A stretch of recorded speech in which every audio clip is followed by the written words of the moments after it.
প্ৰিয় বন্ধুসকল, আজিৰ কবিতাৰ শিৰোনাম জোনমণি। এগৰাকী মাতৃৰ বুকু উদং হ'ল। তেওঁৰ সপোনবোৰ হালধীয়া হৈ এতিয়া একেবাৰে ৰঙা হৈ গ'ল। আগলৈ পিছলৈ বুলিবলৈ তেওঁৰ একমাত্ৰ দোষিতা তায়েই আছিল। সুখ দুখৰ দিনবোৰ ভগাই লৈ দুয়ো মাক জীয়েকে সুন্দৰকৈ চলিছিল।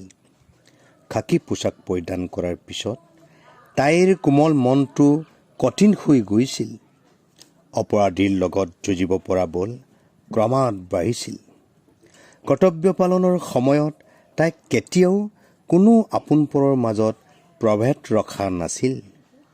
শক্তিশালী চক্ৰবোৰে মাজে সময়ে তাইৰ পৰিচয় সলনি কৰিবলৈ পৰামৰ্শ দিছিল। বুজা পৰাৰ প্ৰস্তাৱবোৰ তাইলৈ আগবঢ়াইছিল। তাইৰ জেদী মনে সেইবোৰ প্ৰত্যাখ্যান কৰি চলিছিল।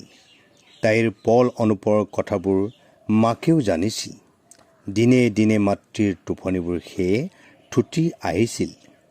দিন ৰাতিৰ সময়বোৰ কুশলে তাইৰ বেছি দিন নগ'ল। জোনাক ৰাতিতে হঠাৎ সমাৱস্যা নামি আহিছিল।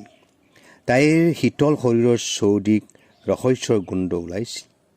মাকে চিঞৰি চিঞৰি বুকু পাতি যোৱাকৈ কান্দিছিল। এই মৃত্যু কোনো কাৰণতে দুৰ্ঘটনাৰ মৃত্যু হ'ব নোৱাৰে। এয়া ষড়যন্ত্ৰৰ বলি, কোনোবাই তাইক হত্যা কৰিছে। সমগ্ৰ ৰাজ্যত তাইৰ মৃত্যুৰ খবৰ বিয়পি পৰিল। সকলো মিডিয়াই বাতৰি পৰিৱেশন কৰিলে। অসমৰ দল সংগঠনে উচিত তদন্তৰ দাবী তুলিলে। তাইৰ প্ৰতি চৰকাৰৰ কি আক্ষেপ আছিল আচলতে?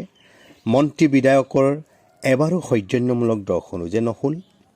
মুখ্যমন্ত্ৰীৰ স্থিতিকো আমি সকলোৱে দেখিলোঁ আৰু বুজিলোঁ।